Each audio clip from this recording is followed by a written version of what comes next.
Hello, friends, and welcome to the Exams Made Simple. And we are back again with the Hindu Complete Newspaper Analysis for 19th of March 2023. 19 मार्च 2023 का the Hindu newspaper analysis देखेंगे। शुरू करने से पहले आपसे request simple सी रहेगी कि please do like it. आप लोग 500 लाइक नहीं कर पा रहे हैं तो that is something to worry about, है ना। आपको या तो पसंद नहीं आ रहा कंटेंट या फिर आप लाइक नहीं करना चाहते, प्लीज़ डू समथिंग एंड जो छोटा सा टारगेट है वो आप पूरा कर सकते हैं। स्टार्ट करेंगे सबसे पहले आज के सवालों के साथ, जिनके जवाब आपको देने हैं। सवाल आपके स्क्रीन के सामने होंगे। जैसा कि आप देख पा रहे हैं, पहला सवाल रीच आउट स्कीम के रिगार्डिंग है। स्टेटमेंट 1 कह रहा है research education and training outreach scheme है। आपको बताना है, पहला स्टेटमेंट कह रहा है कि it aims to develop skilled and trained manpower in earth sciences with the support of academic institutions in the country। दूसरा स्टेटमेंट कह रहा है it has been launched by ministry of education. कौन सा स्टेटमेंट सही है? 1, 2, both, none. Let me tell you the answer now. The answer is 1 only. पहला सही है, दूसरा गलत है। क्यों? क्योंकि ये मिनिस्ट्री ऑफ अर्थ साइंसेज का प्रोजेक्ट है, ना कि एजुकेशन का। Therefore the second statement is wrong. कल मैंने आपको पढ़ाया था। दूसरा सवाल है, which of the following is the aim of mission Sahbhagita. Mission Sahbhagita का एम इसमें से कौन सा है? ऑप्शंस आपके सामने हैं, ये 4 ऑप्शंस आप देख पा रहे हैं। आपको उनमें से सही चुनना है कि सहभागिता किसके रिगार्डिंग है। ये भी मैंने आपको पढ़ाया हुआ है, अगर आपको याद हो तो। The correct answer for this is D, यानी कि to manage the network of 75 wetlands of national and international significance. ठीक है ना, तो ये वेटलैंड से रिलेटेड है मिशन सहभागिता। और कल या परसों की न्यूज़ में मैंने आपको ये भी पढ़ाया था, low temperature thermal desalination technique news में थी रिसेंटली। आपको बताना है किस कारण से ये न्यूज़ में थी। तो विच of the following is the correct answer? Options आपके सामने हैं। Please do attempt this question. और आप मुझे एंड में प्लीज़ ये बताया करिए कि कितने आपके सही किए, ठीक है ना। आपने कितने सही किए, तो जितने आपने सही किए उससे आपको समझ में आता है कि आप कहाँ पर लाई कर रहे हैं अभी प्रेजेंटली, क्योंकि ये सारी चीज़ें पढ़ाई हुई हैं, है ना। तो 2 दिन पहले की चीज़ अगर आपको नहीं याद है तो फिर उसके हिसाब से फिर अपन देखेंगे कुछ किस तरीके से चेंजेस करने हैं हमको अपनी पढ़ाई में। तो इसका जो करेक्ट आंसर है वो है सी वाटर को पोर्टेबल वाटर में कन्वर्ट करने के लिए आपने सुना था इसका नाम, है ना। तो ये मैंने आपको पढ़ाया हुआ है। आई hope you got clarity regarding these 3 questions. आगे मूव करते हैं न्यूज एनालिसिस पार्ट में। पहली जो न्यूज है वो है नारायणी रिवर के रिगार्डिंग। तो नारायणी रिवर को गंडकी रिवर भी कहा जाता है, याद रखिएगा। It is one of the major rivers in the Nepal and Gandak river आपने देखो ना, गंडकी रिवर इसको बोलते हैं, ठीक है ना। And it is a left bank tributary of river Ganga. तो गंगा की ये लेफ्ट बैंक ट्रिब्यूटरी है। And the reverse total catchment area amounts regarding relatively 46,300 square kilometre. एक आप याद रखिएगा कि ये मोस्टली जो रिवर है वो नेपाल में है। एंड नेपाल हिमालयाज में एक डीप कैनियन बनाती है। कैनियन आपने पढ़ा होगा, है ना, गॉर्जेस एंड कैनियंस। तो कैनियन बहुत डीप होता है, बिल्कुल जिसमें एकदम कहना चाहिए 90 डिग्री पे जिसमें स्लोप्स आते हैं वो एकदम कैनियन कहलाता है। And the basin is also containing, इसमें एक और चीज़ आता है कि 3 माउंटेन्स हैं जो इसके बेसिन में आते हैं, धौलागिरी, मनसालू एंड अन्नपूर्णा, ठीक है ना। एंड धौलागिरी जो है it is the highest point of the Gandaki basin. एक इंपॉर्टेंट चीज़ अभी न्यूज़ में क्यों था, तो न्यूज़ में इसलिए था क्योंकि जो नमामि गंगे प्रोग्राम है which is for the development of Ganga river and all, तो उसी के अंतर्गत नारायणी रिवर के आगे भी एक रिवर फ्रंट तैयार किया जाएगा। रिवर फ्रंट तैयार होगा ऑन द नारायणी रिवर। तो इस कारण से ये न्यूज़ में थी, लेकिन याद रखिएगा it is the left bank tributary of Ganga. It's important, है ना। सेकेंड जो टॉपिक न्यूज में है वो है foot and mouth disease. Foot and mouth disease it's a highly contagious viral disease. याद रखिएगा, foot and mouth disease is a highly contagion viral disease. और ये किस में होता है? It affects the cloven hoofed animals, जिनके क्लोव्स होते हैं ना, क्लोवन हूव्ड एनिमल्स जो होते हैं, जैसे कि कैटल हो गया, बफेलो हो गया, शीप हो गया, गोट्स हो गया, इनमें ये होता है, ठीक है ना। क्लोवन हूव्ड एनिमल्स में होता है फुट एंड माउथ डिसीज। एक वायरल डिसीज है ना। यूपीएससी आपसे बोल सकता है ये फंगाई, पैरासिटिक, वायरल या बैक्टीरियल कैसी डिसीज है, तो याद रखिएगा it's a viral disease. And life stock के लिए बहुत बड़ा एक खतरा है ये। फार्मर्स को हमेशा टेंशन में रहती है ना। अब गांव में तो उसको अलग अलग तरीके से नाम रहता है। कुछ लोग खुरपका बोलते हैं, खुरपका है आपने, खुर होता है ना, खुर बोलते हैं एक्चुअली एनिमल का जो वो हूफ्ड वो होता है ना नीचे का पार्ट, पैर के नीचे का पार्ट, उसे खुर बोलते हैं जानवरों में, है ना। तो खुरपका कुछ लोग इसका नाम देते हैं। तो फुट एंड माउथ डिसीज इसके याद रखिएगा। अगली जो टॉपिक है वो है Indian navy forces and royal Saudi naval forces. इन्होंने अभी रिसेंटली फाइनलाइज किया preparations of the upcoming joint naval exercise Al Mohed Al Hindi 23।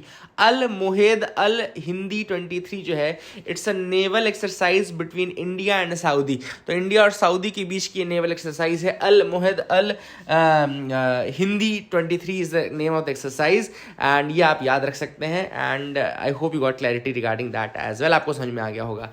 आगे मूव करते हैं, देखते हैं और क्या इंपॉर्टेंट न्यूज आर्टिकल्स है। तो India suits up for deepest dive yet. अब यहां पर ये जो न्यूज है ये regarding A mission of India which is for a very deep dive into the Indian ocean and deep ocean की मिस्ट्रीज को सॉल्व करने के लिए NIOT यानी कि national institute of ocean technology, जो कि आपका कहां पर है, चेन्नई में है, ठीक है ना। National institute of ocean technology कहां पर है, चेन्नई में है।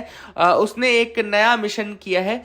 एक्चुअली सबसे जो डीप मिशन है, जो सबसे ज्यादा डीप मिशन है, वो अभी तक का डीप सी चैलेंजर मिशन है, which was nearly 10,000 metre journey into the Mariana trench.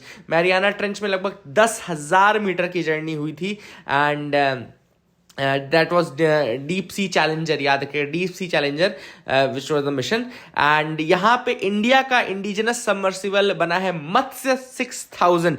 India का इंडिजिनस सबमर्सिबल है जिसका नाम है मत्स्य 6000 and it will plunge into the Indian Ocean with 3 person crew के साथ ये इंडियन ओशन में जाएगा। और कितने डेप्थ पे जाएगा, 6000 मीटर की डेप्थ पे जाएगा। और अगर 6000 की मीटर की डेप्थ पे चला जाता है, हालांकि ये डीप सी चैलेंजर से थोड़ा कम है, डीप सी चैलेंजर 10,000 मीटर का था, ये 6,000 का है, लेकिन अगर इंडिया इतना कर लेता है तो भी उन 6 एलिट कंट्रीज में आ जाएगा इंडिया, जो कि 5,000 मीटर से ज्यादा की डेप्थ में गए हुए हैं।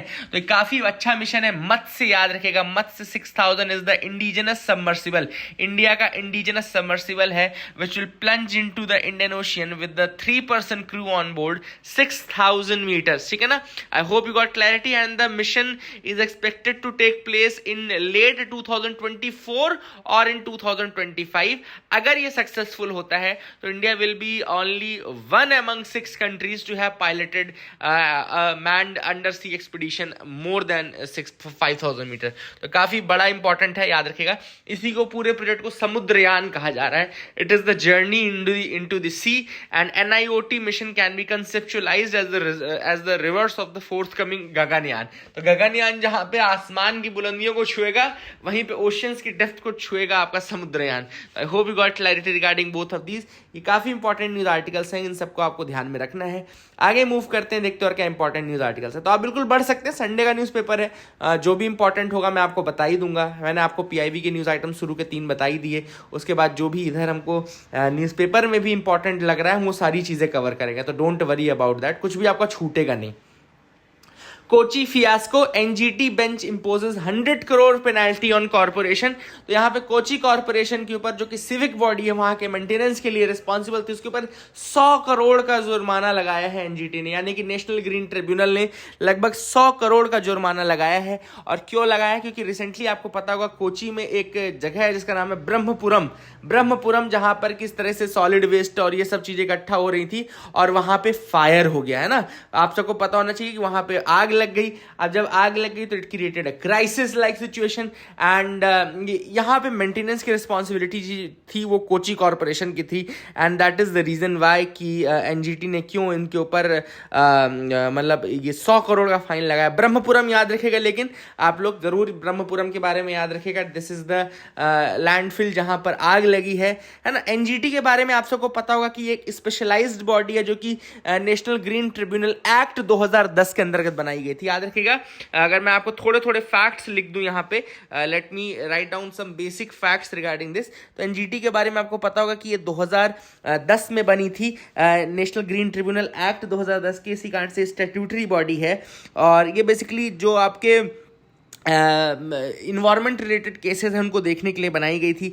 प्रिंसिपल्स ऑफ नेचुरल जस्टिस को फॉलो करते हैं एनजीटी। और अगर हम बात करें कि इसमें होता कौन कौन है, तो इसमें एक चेयरपर्सन होते हैं, द जुडिशियल मेंबर्स होते हैं, एक्सपर्ट मेंबर्स होते हैं, and they hold the office for a term of 3 years or till the age of 65 years whichever is earlier, and they are not eligible for reappointment. ये भी याद रखिएगा, they are not eligible for reappointment. And chairperson is appointed by the central government in consultation with the chief justice of India. ये सारी चीजें आपको important पता होगी शायद, या नहीं है तो आपको पता चल जाएगी। स्टैट्यूटरी कोर्ट है ये, and NGT also has an appellate jurisdiction to hear appeal as a court of tribunal, है ना। तो मतलब एनजीटी जो है अपील्स भी सुन सकता है। And this tribunal is not bounded by the procedure laid down under the code of civil procedure 1908। याद रखिएगा, it is not bound by the code of civil procedure 1908। ये इंपॉर्टेंट एक लाइन है जो आप याद रख सकते हैं, क्योंकि ये यूपीएससी अगर पूछेगा तो वहां पे कई बार आदमी को गलत लग जाता है। But they are bounded by the but they are guided by the principles of natural justice, जैसा कि मैंने आपको कहा। एंड एनजीटी के अंतर्गत कौन कौन से एक्ट्स के केसेस देखता है, तो याद रखिएगा 7 लॉज है जिनके केसेस इंक्लूड करता है एनजीटी। याद रखिएगा 7 लॉज आर देयर जिनके केसेस एनजीटी इंक्लूड करता है। मैं आपको एक एक करके बता देता हूं, आप लोग लिख लीजिएगा। पहला है वाटर का जो 1974 का एक्ट है, water prevention and control of pollution act. याद रखिएगा, water prevention of pollution and control act 1974। इसके अलावा water prevention and control of pollution cess act 1977। फिर उसके बाद फॉरेस्ट कंजर्वेशन एक्ट 1980। इसके बाद air prevention and control of pollution act 1981। इसके अलावा environment protection act 1986, public liability insurance act 1991 and biological diversity act 2002। तो ये सारे केसेस हैं जो कि देखता है NGT. I hope you got clarity regarding these as well. आपको समझ में आ गया होगा, और ये सारी चीजें काफी इंपॉर्टेंट है जो कि आप याद रख सकते हैं। तो please make sure you remember all these things. I hope you got clarity.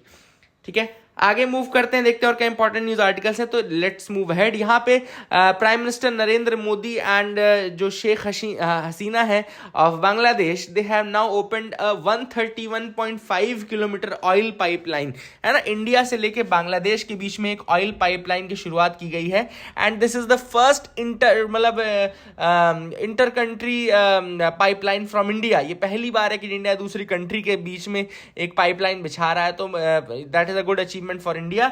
और इस पाइपलाइन का basically India Bangladesh friendship pipeline नाम रखा गया है। That will bring diesel from Assam's Numaligarh refineries marketing depot in Siliguri to Parbatipur in northern Bangladesh. तो ये इंपॉर्टेंट याद रखिएगा कि कहां से कहां तक है। तो it is basically from Assam's Numaligarh refinery marketing depot which is in Siliguri, वहां से चलेगा, and Parbatipur in northern Bangladesh वहां तक जाएगा। तो basically this is the thing which is important. I hope you got clarity. This is 131.57 kilometre long pipeline which will bring diesel from the marketing depot in Siliguri to Dinajpur of Bangladesh. So that is the thing which is important, and I hope you got clarity. आगे move करते हैं, देखते हैं और क्या important news articles है जिनके बारे में हमको डिस्कस करना है। Telcos and the return of net neutrality debate. अब एक्चुअली हुआ क्या, अभी recently cellular operators association of India है, cellular operators association of India, जिसके अंतर्गत आपका भारती एयरटेल, वोडाफोन आइडिया एंड रिलायंस जियो, जो कि 3 मेजर प्लेयर्स हैं इंडिया के, आपके सर्विस प्रोवाइडर्स हैं टेलको के, उन्होंने ये कहा है basically they are demanding now कि जैसे यूट्यूब है या व्हाट्सएप है, इनको एक रेवेन्यू का शेयर पे करना चाहिए एज नेटवर्क कॉस्ट के रूप में इनको पे करना चाहिए। नाउ इस कारण से, इस डिमांड से दोबारा से जो नेट न्यूट्रलिटी का टॉपिक है वो आ गया है। नेट न्यूट्रलिटी क्या बोलता है कि इंटरनेट में जितने भी सर्विस प्रोवाइडर्स हैं, जितने भी वेबसाइट्स हैं, जो भी सब कुछ है, सबको इक्वली ट्रीट करना है। ऐसा नहीं कि किसी को अनफेवरेबल एक्सेस या आपको वो देना है, प्रेफरेंशियल शेयर देना है। तो यहां पे इस कारण से COAI के ऊपर ये एलिगेशन लगाया जा रहा है कि ये नेट न्यूट्रलिटी के अगेंस्ट है कि आप किसी एक या 2 प्लेयर से एक्स्ट्रा नेटवर्क कॉस्ट मांग रहे हो, है ना। तो that is the question, that is the big thing which is there. तो ये अब उनका ये कहना है, जो आपके COAI के मेंबर्स हैं, उनका ये कहना है कि भाई देखो, ये इंफ्रास्ट्रक्चर हमारा शेयर तो कर ही रहे हैं और मेजॉरिटी जो मेजर चंक है वो इन्हीं में यूज हो रहा है। तो ऑब्वियस सी बात है, इनके ऊपर एक रिस्पॉन्सिबिलिटी बनती है कि ये पे करें उसका कुछ पार्ट, है ना, ताकि जो सर्विस प्रोवाइडर्स हैं उनके ऊपर का एक्स्ट्रा बर्डन ये ले सकें, ठीक है ना। या तो ये करें या तो स्पेक्ट्रम कॉस्ट कम कर दे गवर्नमेंट, बट इनकी हेल्प करें किसी तरीके से। तो that is what the actual demand is. आप सबको बता दूं कि 2016 में इंटरनेट मतलब activist celebrated as the telecom regulatory authority of India ruled in favour of net neutrality. तो 2016 में ऑलरेडी ट्राई नेट न्यूट्रलिटी के लिए फेवर में जजमेंट दे चुकी है और कहा था कि all the traffic on internet has to be treated equally. जितना भी ट्रैफिक है इंटरनेट का उसको इक्वली ट्रीट करना है, किसी को अनफेवरेबल एक्सेस नहीं देनी, किसी को अनफेवरेबल एडवांटेज नहीं देना है, ठीक है ना। और टेलीकॉम ऑपरेटर्स का कहना है कि भैया हम तभी वर्क कर पाएंगे जब प्लेटफॉर्म्स हमारी मदद करेंगे या गवर्नमेंट हमारी मदद करेगा, है ना। हम दोनों एक दूसरे के बिना ग्रो नहीं कर सकते, तो हमारी मदद करें कुल मिलाकर के। Millets can be the solution for food crisis, prime minister Modi. अब आप सबको पता होगा कि अभी ग्लोबल मिलेट्स कॉन्फ्रेंस जो है वो इनॉग्रेट की गई प्राइम मिनिस्टर इंडिया के द्वारा, एंड यहाँ पे लगभग 100 से ज्यादा कंट्रीज पार्टिसिपेट कर रही हैं मिलेट प्रोडक्शन यानी कि श्री अन्न के प्रोडक्शन के लिए। श्री अन्न आप सबको पता है कि बहुत ज्यादा इंपॉर्टेंट है, क्योंकि इसको 2018 में न्यूट्री सीरियल्स के रूप में डिक्लेयर किया गया था, न्यूट्री सीरियल्स के रूप में डिक्लेयर किया गया था। पानी ये कम लेते हैं, क्रॉप्स ज्यादा प्रोड्यूस होते हैं, तो एक तो वाटर की जो अवेलेबिलिटी है उसको मतलब उसके बिना भी ये काम कर सकते हैं, तो बहुत ज़्यादा इंपॉर्टेंट है। और न्यूट्रिशनल वैल्यूज़ बहुत ज़्यादा हैं, आपके बॉडी में जो माइक्रो न्यूट्रिएंट्स चाहिए वो भी प्रोवाइड करते हैं, मेजर वाइटामिन मिनरल्स तो प्रोवाइड करते ही करते हैं। तो इस कारण से श्री अन्न के लिए काफ़ी इंपॉर्टेंट है। आई होप यू गॉट क्लैरिटी। आगे मूव करते हैं, देखते हैं और क्या इंपॉर्टेंट न्यूज़ आर्टिकल्स है। You can move ahead with me, आप बिल्कुल आगे मेरे साथ बढ़ सकते हैं। बहुत सारा बड़ा पेपर आता है, आज का संडे का दिन होता है। तो मैगेलन स्पेसक्राफ्ट ने वॉल्केनिक एक्टिविटी रिकॉर्ड की वीनस पे, ये मैंने आपको हालांकि बता दिया है, एक बार फिर से मैगेलन के बारे में बता दूं। तो मैगेलन नासा का स्पेसक्राफ्ट था जो कि 1989 में, याद रखिएगा, नासा का स्पेसक्राफ्ट था मैगेलन, जो कि 1989 में वीनस के लिए it was the first planetary spacecraft launch from a space shuttle. It was the first planetary spacecraft launched from a space shuttle, and ये 1989 में रिलीज हुआ था। 1994 तक ये चला था। हालांकि 1994 में ये तब बर्न हो गया था, जल गया था, जब इसको ऑर्डर दिया गया कि ये वीनस के एटमॉस्फेयर में इंटर करे। तो वीनस के एटमॉस्फेयर में इंटर करने के बाद ये जल गया था, है ना। 1989 में 4 मई को इसका लॉन्च हुआ था, एंड वीनस के ऑर्बिट में ये 1990 में पहुंचा था, एंड 1994 में फाइनली कॉन्टैक्ट लॉस होता है जब उसको एटमॉस्फेयर में डाला जाता है। मैगेलन आप याद रखिएगा, it is named after the Portuguese explorer Ferdinand Magellan. तो फर्डिनेंड मैगेलन के ऊपर इसका नाम रखा गया था। He was the first deep space Magellan was the first deep space probe launched by the United States. याद रखिएगा, these are the facts which are important. I hope you got clarity regarding that as well. आगे देखते हैं और क्या important news article है। The meandering path of brain development. Actually अभी हुआ क्या है, कुछ रिसर्चर्स हैं, उन्होंने बहुत सारी चीज़ें ब्रेन डेवलपमेंट के बारे में, किस तरीके से चाइल्डहुड से एडल्टहुड तक आप जाते हैं, उसकी पूरी जर्नी ट्रेस की है, और ये स्टडी की गई है अंडर द नेम सी वेदा। इसलिए आप लोग लिख लो, मैं क्यों बता रहा हूं आपको, क्योंकि ये स्टडी की गई है सी वेदा नाम से। सी वेदा का फुल फॉर्म क्या है? It is called consortium on vulnerability to externalising disorders and addictions. Consortium on vulnerability to externalising disorders and addictions, इसका नाम है C VEDA. This is a long project C VEDA. उसके अंतर्गत ये स्टडी की गई है जिसमें इवेल्युएट किया गया है कि किस तरीके से बायोलॉजिकल और इन्वायरमेंटल जो आपका रिस्क है उनका कॉग्निटिव डेवलपमेंट के ऊपर क्या इंपैक्ट पड़ता है, पॉवर्टी का क्या इंपैक्ट पड़ता है, या ट्रॉमा का क्या इंपैक्ट पड़ता है, ये सारी चीजें स्टडी की गई हैं। एक दो टर्म्स और थे इसमें, जैसे एक टर्म है वर्किंग मेमोरी का। तो वर्किंग मेमोरी बेसिकली वो मेमोरी होती है जो कि आप तुरंत फॉर इंस्टेंट मेमोराइजिंग के लिए करते हैं। जैसे कि फॉर एग्जांपल आपने कोई फोन नंबर आपको किसी ने बताया कि भाई 71234, तो आपने तुरंत उसको याद किया 71234, या फिर आपने ओटीपी देखा, सपोज करो कई बार होता है कि ओटीपी आता है, हम मैसेज में जाते हैं, ओटीपी याद करते हैं और आते हैं ओटीपी डालते हैं, इतना ही वो काम करती है मेमोरी, इसके बाद काम नहीं करती। तो ये वर्किंग मेमोरी होती है। वर्किंग मेमोरी जो टेम्पोररीली होल्ड करती है इंफॉर्मेशन आपके लिए, ठीक है ना। एंड दूसरा एक टर्म था यहाँ पे सेट शिफ्टिंग।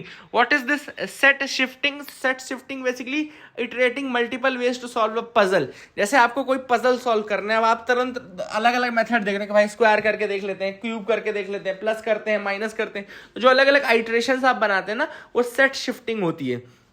ठीक है ना। इसके अलावा एक और मेमोरी का फंक्शन होता है जिसको कि बोलते हैं सोशल कॉग्निशन। सोशल कॉग्निशन जो होता है वो आपके रिलेशनशिप और ये सब मेंटेन करने में आती है। तो ये सारी चीजें थी जो इसमें थी। आई hope you got clarity, I hope आपको समझ में आ गया होगा। Will the SVB bank collapse impact Indian startups? देखो अब आपको कॉमन सेंस का आंसर बताता हूं मैं। आप सबको पता है सिलिकॉन वैली बैंक का कोलैप्स हुआ है। इसका रीजन याद रखना। पहले तो रीजन मैं आपको बता दूं क्यों कोलैप्स हुआ, बहुत सिंपल शब्दों में समझाऊंगा। जो स्टार्टअप्स होते हैं, सपोज जो स्टार्टअप्स होते हैं वो अपना पैसा डाल रहे थे किसमें? सिलिकॉन वैली बैंक में, ठीक है। और इंटरेस्ट बहुत कम चल रहा था चूंकि वहां पे यूएस के बैंक से, तो अपना पैसा सिलिकॉन वैली बैंक में डाल दिया और यूएस के फेडरल बैंक से उन्होंने लोन उठा लेते थे बार बार। तो अपना खर्चा वो लोन से चलाते थे चूंकि वो 0% इंटरेस्ट में मिलता था, और जिस पैसे पे इंटरेस्ट मिलता था उसको स्टोर करके रखते थे। कॉमन सेंस लगाना आप लोग। अब हुआ क्या, अचानक से फेडरल बैंक ने इंटरेस्ट रेट बढ़ा दिए। क्यों? क्योंकि इन्फ्लेशन चल रहा था, तो वहां के फेडरल बैंक ने इंटरेस्ट रेट बढ़ा दिए। अब जब इन्होंने इंटरेस्ट रेट बढ़ा दिए तो बाकी जो स्टार्टअप्स थे उनके लिए अब लोन लेना महंगा हो गया। तो उन्होंने क्या किया कि भैया एसवीबी से अपना पैसा निकाल लेते हैं, चलो। अब एसवीबी से जब वो अपना पैसा निकाल लेंगे, तब तक पता चला कि एसवीबी ने तो पूरा पैसा बॉन्ड में लगा दिया है। अब एसवीबी के पास जब वो पैसा लेने गए तो एसवीबी ने क्या किया? बॉन्ड बेच दिया। बट अब बॉन्ड वो मैच्योरिटी से पहले बेचेंगे जब, तो ऑब्वियस बात है लॉस में बेचेंगे, तो उनको बहुत सारा लॉस हो गया। और इसी कारण से जब लॉस हुआ, थोड़ा डिले हुआ पेमेंट में, तो हाँ बैंक रन की सिचुएशन बन गई। लोगों को लगा कि भाई पैसा ही नहीं है उनके पास, और बैंक रन एक बार हुआ तो वो बैंक खत्म। तो ये सारी चीजें थी जो एसवीबी बैंक में हुई। अब क्या ये इंडियन स्टार्टअप्स को इंपैक्ट करेगा? तो भाई कॉमन सेंस है ना, जिसका जिसका भी पैसा वहां पे जमा होगा उसको तो इंपैक्ट करेगा ही करेगा। दूसरा, एक जो ट्रस्ट फैक्टर है जो टेक इंडस्ट्रीज में, जो नए स्टार्टअप पे जो क्रेडिबिलिटी थी, वो कहीं ना कहीं लूज हुई कि भाई आप अचानक रन कर लेते हो, अचानक पैसा लेने चले गए, है ना, पूरा बैंक डुबो दिया। तो एक जो क्रेडिबिलिटी फैक्टर है स्टार्टअप्स का, वो जरूर खत्म होगा और उनको लोन मिलने में थोड़ा तकलीफ हो सकता है। शॉर्ट टर्म और लॉन्ग टर्म दोनों इंपैक्ट है, क्योंकि आप देख सकते हैं। आई होप यू गॉट क्लैरिटी। अगला है India's stand on same sex marriage. अब आप सबको पता है कि सुप्रीम कोर्ट ने सेंटर से एक एफिडेविट मांगा था कि सेम सेक्स मैरिज के रिगार्डिंग क्या करना है। आप सबको एक चीज बता दूं कि सेक्शन 377 के अंतर्गत जो होमोसेक्सुअलिटी है उसको डीक्रिमिनलाइज किया गया है, लेकिन अभी भी इंडिया में सेम सेक्स मैरिज अलाउड नहीं है। That is the thing. अब सेम सेक्स मैरिज चाहते क्यों हैं लोग? पहला तो सवाल ये है, मैं आपको बता दूं क्यों चाहते हैं लोग। क्योंकि सबसे पहला, सेम सेक्स मैरिज ना होने के कारण जो वो आपका इनहेरिटेंस के लॉज हैं वो लागू नहीं हो रहे हैं। मैरिज ना होने के कारण जो चाइल्ड एडॉप्शन के रूल्स हैं वो लागू नहीं हो रहे हैं, अडॉप्ट नहीं कर पा रहे हैं। टैक्स बेनिफिट नहीं मिल रहा है। अनुकंपा नियुक्ति आपने नाम सुना होगा, जिसमें एक अगर किसी की मृत्यु हो जाती है तो उसके बेटे को नौकरी चली जाती है, ट्रांसफर हो जाती है, बेटी को नौकरी ट्रांसफर हो जाती है। वो चीज भी नहीं हो पा रही क्योंकि उनके पास अडॉप्ट करने का ही पावर नहीं है। इसके अलावा जैसे आपने सुना होगा कि अगर एक पार्टनर की डेथ हो जाए तो सेकंड पार्टनर को पेंशन मिलने लगती है, अपने पहले पार्टनर की हाफ पेंशन मिलने लगती है, तो वो भी लॉ अलाउड नहीं, एप्लीकेबल नहीं, क्योंकि आपने मैरिज ही नहीं की है। तो all this things are there जहां जो कि लॉस हो रहा है। एंड नवतेज सिंह जौहर का केस आप जरूर याद रखिएगा। नवतेज सिंह जौहर का केस जिसमें डीक्रिमिनलाइज किया गया था, है ना, that is the thing which is important, homosexuality को। और सेंटर ने हालांकि ये कहा है कि दिस शुड नॉट हैपन, ये नहीं होना चाहिए। ये जो नेचुरल लॉ है उसको मतलब अवॉइड करना है एक तरीके से। अपोजिट सेक्स के बीच में मैरिज होती है, सेम सेक्स के बीच में मैरिज नहीं होती है ना। तो पार्लियामेंट का ये एफिडेविट ऑलरेडी जमा हो चुका है। तो I hope you got clarity regarding that as well. Three way alliance in the Indo Pacific. अब आप सबको पता है इंडो पैसिफिक में एक थ्री वे अलायंस हुआ है जिसमें ऑस्ट्रेलिया, यूके और यूएस है। ऑकस आप सबको पता है ऑस्ट्रेलिया, यूके, यूएस है।